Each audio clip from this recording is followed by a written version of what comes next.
So, in fantasy, sorry. Race in fantasy.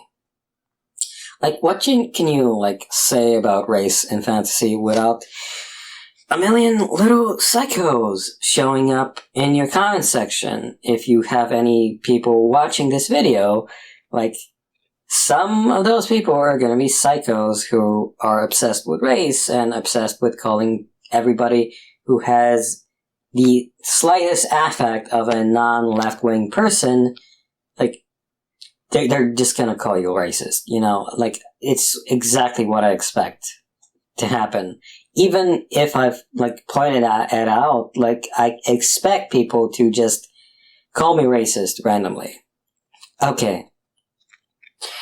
Some worlds have pre-established racial demographics. So Elden Ring changing the races of people is a bad thing. It is not an enlightened gift to the universe. It is a bad thing. Okay? Just because you have black people in it doesn't mean that those black people have been meaningfully developed. So it is a bad thing. And because you have these meaningless standout characters that are just there and just are annoying, people get annoyed by the whole concept of putting black people into fantasy. Because you automatically assume when you see a black guy in knight's armor that it's gonna be shit. There was a time when that was not true.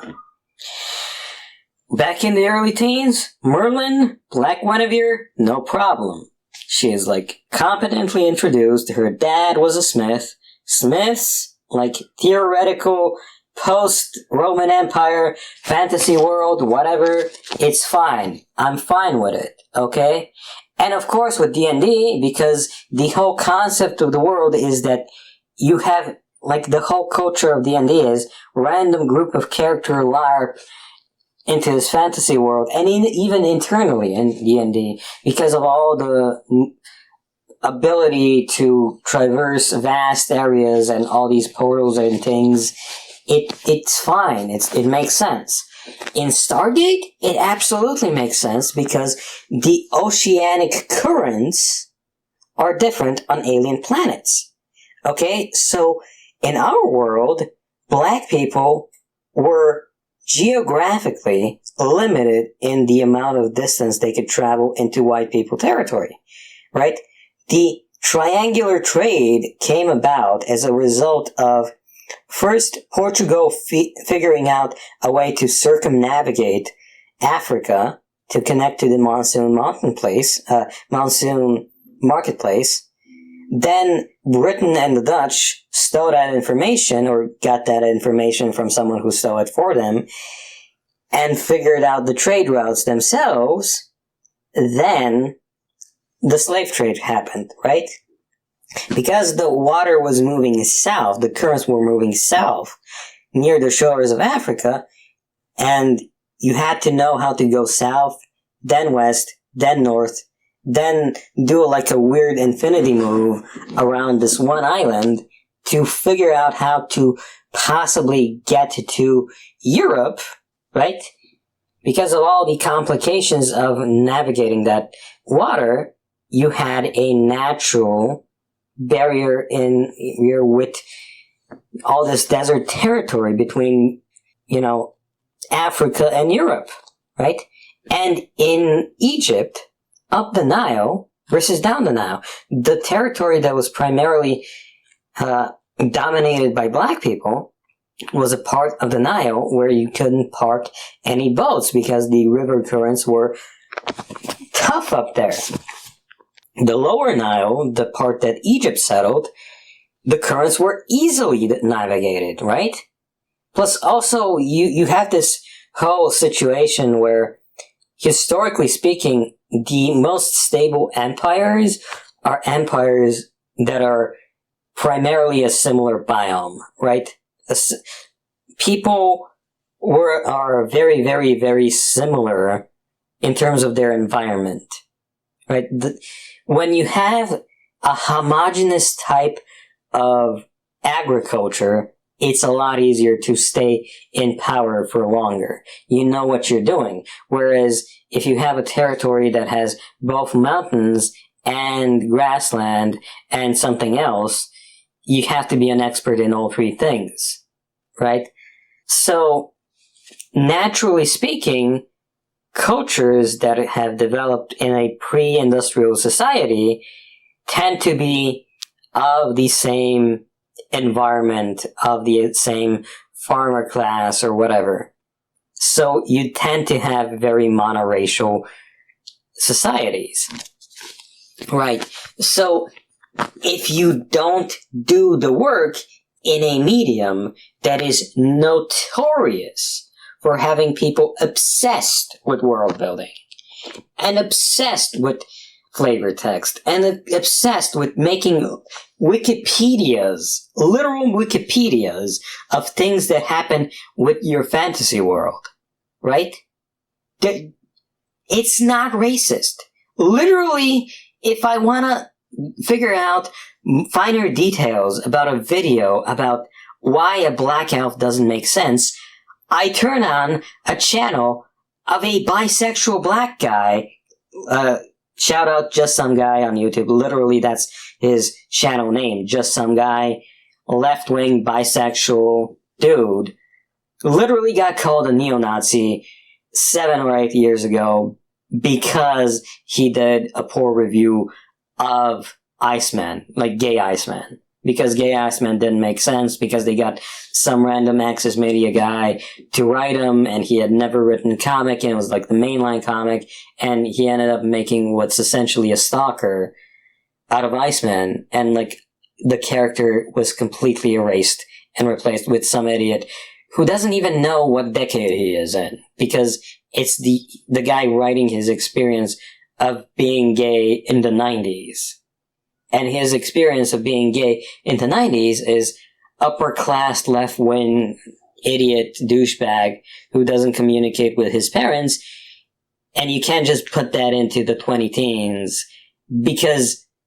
and you cannot just put that into Iceman, because Iceman's dad went to the hospital 2 years prior to the writer dissing Iceman's dad for being not progressive enough. And, like, Iceman's dad went to the hospital because he was protecting a mutant, so none of it made any sense. None of that made any sense. At all. Whatsoever. Not even a little bit. And I'm getting sidetracked. You see what happens when when a nerd, someone that understands sci-fi or fantasy or superhero stuff, like, just thinks about a thing and how illogical that thing is?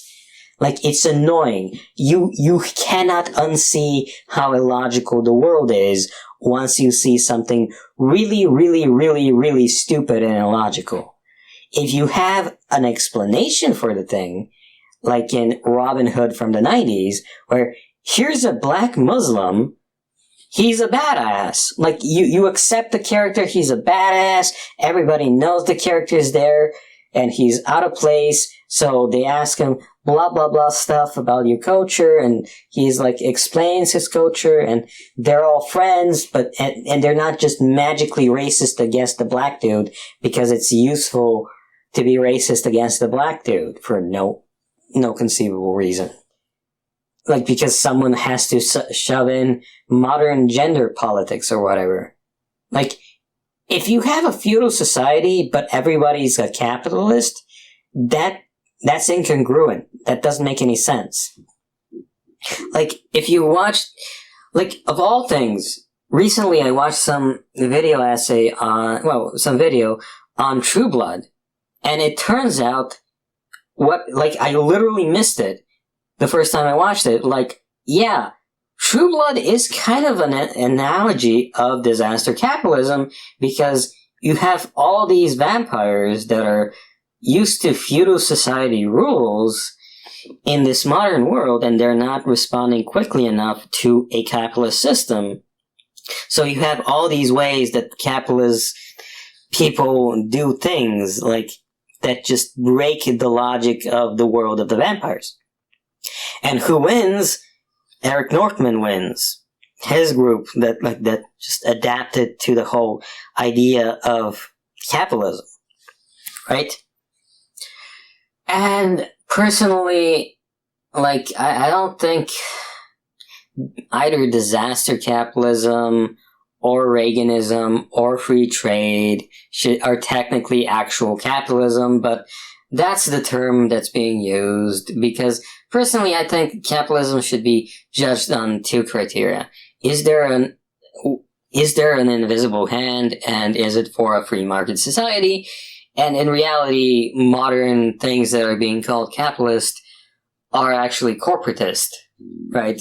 So, free trade, corporate benefits. Corporatism, Reaganism, literally about empowering corporations and ignoring the competition and ignoring the invisible hand. And disaster capitalism does the same thing. You ignore the most efficient, most practical solution in favor of hiring people to figure out the solution for yourself, in a technocratic sort of way, except it's not really technocratic. It's mock technocratic, and you just hire consultants so that you can create a new market. And it's create new market, and create new market, and etc. Right.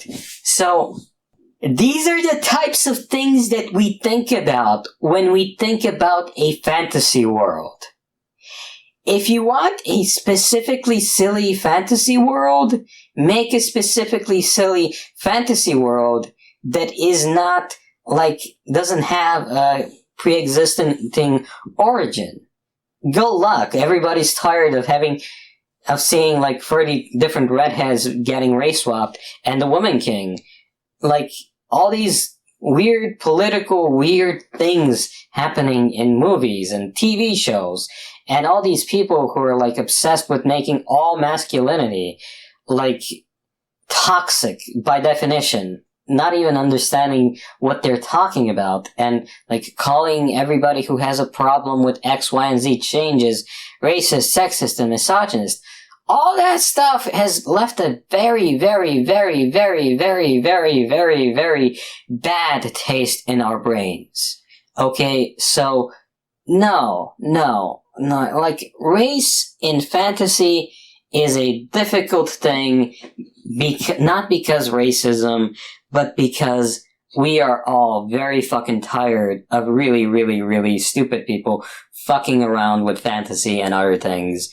And we are also very nerdy about fantasy when we think about fantasy, right? If you cannot make a car movie without understanding carburetors or whatever, your flavor text needs to be written by someone who understands cars. You cannot have a sci-fi movie without having someone understand the flavor text. You cannot have a fantasy movie or a TV show without understanding the fantasy movie or TV show, that the world that it's rooted in. Okay? And race is just such a big factor in how medieval cultures would react and behave and things. And my mouse just fell because I've been ranting about this for more than 15 minutes. And now someone's gonna call me a racist because I feel so strongly about how stupid, certain creative choices have been. I just know that if this video gets watched by more than 100 people, someone is going to call me racist and start shit. And we all know that. And we're all tired of it.